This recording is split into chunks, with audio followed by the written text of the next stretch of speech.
europeo se legisla, entre otras cosas, sobre la política agrícola común, así que, bueno, supongo que algún capítulo Ucrania también va a llevar, ¿no? Sobre todo si algunos países europeos plantean la posibilidad de la ayuda económica. De hecho, hay que ser muy realistas con esto. De esto se está ocupando o se va a ocupar, ya saben quién, ¿no? Alemania, la que paga la factura de este tipo de economías en situación de vulnerabilidad es Alemania. Yo ahí tengo una pregunta para Ricardo respecto a qué puede pasar con la agricultura española y otras, húngara y demás, si la agricultura ucraniana se va adelante, ¿no? Pero bueno, eso para después. Respecto a la extrema derecha, sí, la extrema derecha es euroescéptica, plantea serias dudas respecto al futuro, al presente y al futuro de la Unión Europea, pero básicamente es un movimiento político, antisistema, al interior de cada uno de los países. En cada uno de los países europeos, sobre todo en España, en Francia, en Inglaterra, hay una crítica feroz al sistema bipartidista que tanto éxito ha traído a esos países en términos de estabilidad política. Y muchas, explorando, digamos, indagando sobre la historia y la descripción política de cada uno de estos movimientos que ganó el domingo, excepto en Italia,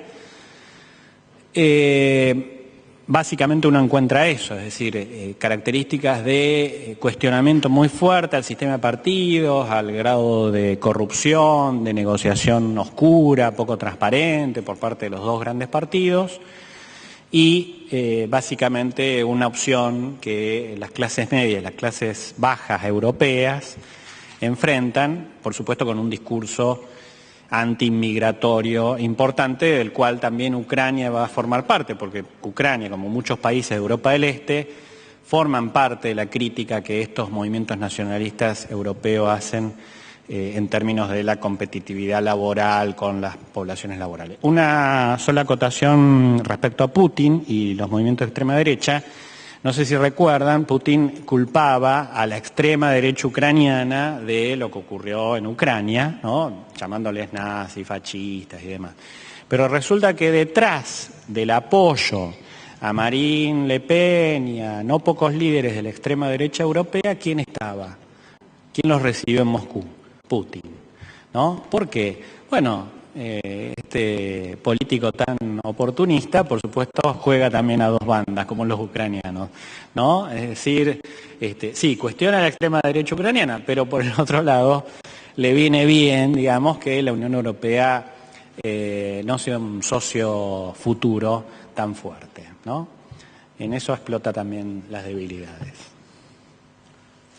Bueno, un comentario para la Unión Europea y su sistema de bancos, que tiene la famosa el dominio de la tríada del Fondo Monetario, el Banco Central Europeo y Alemania, 15.000 millones de euros, comparado con los 370.000 que costó el salvataje de los bancos del sur, básicamente Grecia, es un vuelto, ¿no? O sea, tampoco sobreestimemos la plata que hay que poner, porque los europeos cuando hay que poner plata han puesto, y mucha. Pero es un comentario de economista, así, no de moderador. Enrique tenía una pregunta que le había hecho Marcelo, desplazando a mí del rol de moderador. Marcelo, me preguntaste qué pensaba. A ver, Ucrania entrando a la Unión Europea, el que más afecta son a los agricultores poco competitivos de todos los países de la Unión Europea antigua, UE12, menos Francia, Alemania e Inglaterra. Una situación aparte, porque no compiten con Irlanda por una cuestión, digamos, de actividades. Y los otros ganadores son, otro rol van a tener los nuevos agricultores, Polonia, básicamente, Rumania, los húngaros va a depender. En ese sentido, si no tenemos en cuenta la cuenta de subsidios diferencial entre cada país, vamos muertos, ¿no? O sea, un alemán recibe más de 500 euros por hectárea de subsidio, un rumano que entró recién a la Unión Europea recibe 127. ¿Sí? Con lo cual, la competitividad no solo pasa por laburo y tecnología, ¿no? Bueno, tenemos varias preguntas para Ricardo. Si hoy existen OGMs ilegales en Ucrania, ¿No llevará esto forzosamente a su aceptación oficial como sucedió con la soja RR en Brasil? Sí, la soja Messi le dicen en realidad en Ucrania y en algún otro país de la región. Mi respuesta es no, porque es distinto. En Rumania desapareció en serio la OGM. Y ellos llegaron a tener 500.000 hectáreas de soja RR y hoy no hay. Y te dicen, pero en algún lugar, no le hay. O sea, depende de los condicionamientos de otro lado y por otro lado, depende de los condicionamientos legales y la policía tiene poder en serio en esas cosas. Y por otro lado, no son de ciclos adaptados a eso, porque salieron de otro lado, con lo cual también tiene un problema de productividad sobre esas hectáreas.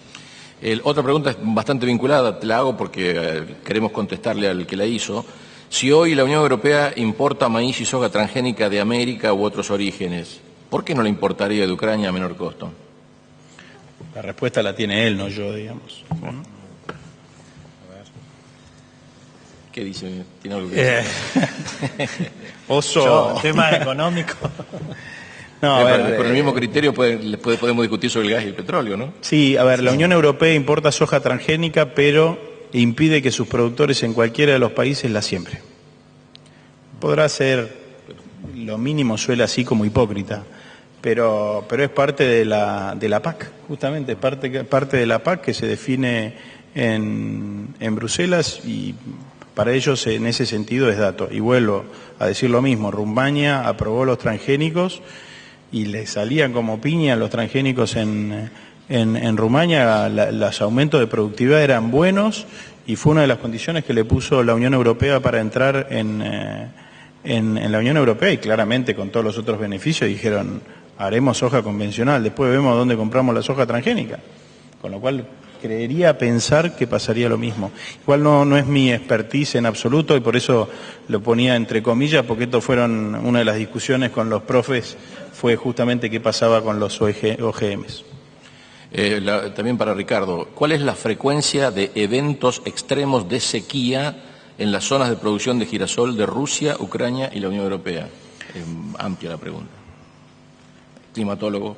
Sí, lo podemos ver en una serie, no lo tengo de memoria. No, hubo un año que fue terrible. Sí, hubo muchos años de terribles. A ver, hubo un año que fue terrible, que fue el año del fuego, digamos, ¿no? Pero cuando uno ve las series, tenés sobre los inviernos un problema grave de winter kill sobre todo sobre trigo, que eso tiene de libro, 20% de probabilidad de ocurrencia, y sobre gruesa se dio que en la Unión Europea y en Ucrania haya problemas de productivo. Yo tengo en mi memoria por lo menos 2 años de los últimos 10. ¿Sí? Y fue terrible. Y fue terrible.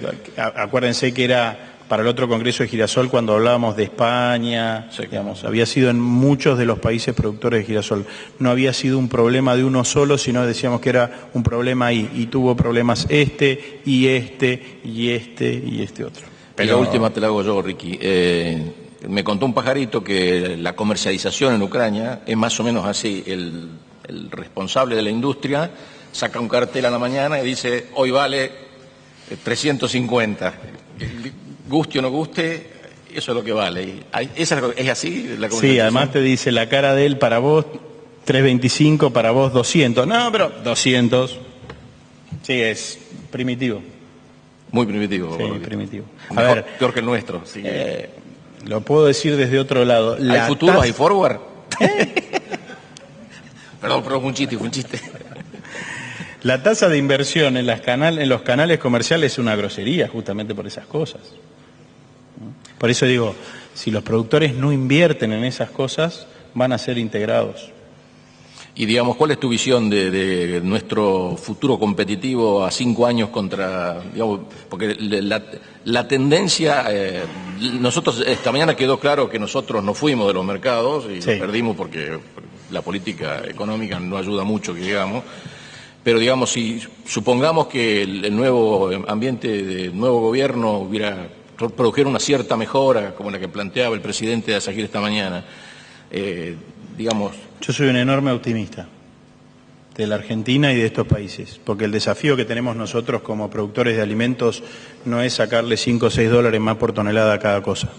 El desafío que tenemos es de darle de comer en muy poco tiempo a 9.000 millones de habitantes como la gente, y hoy no lo estamos haciendo, con lo cual la discusión de precio me encanta, la hemos tenido familiarmente muchísimo, a ver si vale la pena ir a entrenar a estos señores a que produzcan más. Pero yo sigo pensando lo mismo y digamos, para mí es importantísimo que el agricultor a nivel global mejore y evolucione. Si no, las macanas que nos vamos a mandar para el ambiente en los próximos años son enormes y estos tienen el potencial. Lo que le falta es conocimiento y organización. La organización nosotros no se la vamos a poder dar y ellos, por lo que vi, son bastante maletas en juntar organización, pero el conocimiento es fácil. Y cuando hacen las cosas mal, se dan cuenta tarde. Lo que te pasa cuando ves problemas ambientales en estos países es que la falta de conocimiento y la falta de apertura que te generó la Unión Soviética de meterte la cabeza dentro de un balde y decir sí señor, y el de responsable es el de arriba y el de abajo obedece, es que los dramas ambientales que generan son importantes, En la agricultura no han podido hacer mucho daño porque tienen pocos años y pocos insumos en líneas generales. Pero cuando vos ves la minería en los mismos lugares compitiendo con agricultura en algunas partes de esa región, decís, wow, menos mal que no tenían tanto fertilizante y no lo vendían a nosotros. Bueno, para mí ha sido un panel muy ilustrativo, supongo que para todos ustedes también, así que no podemos más que agradecerles a ambos, a Marcelo y a Ricardo. No sé si Carlos va a anunciar el cierre del Congreso o lo anuncio directamente yo, como quieran. El presidente del Congreso, Ricardo Negri, que es el autor de este engendro, como dijo él, va a cerrar el Congreso. Gracias.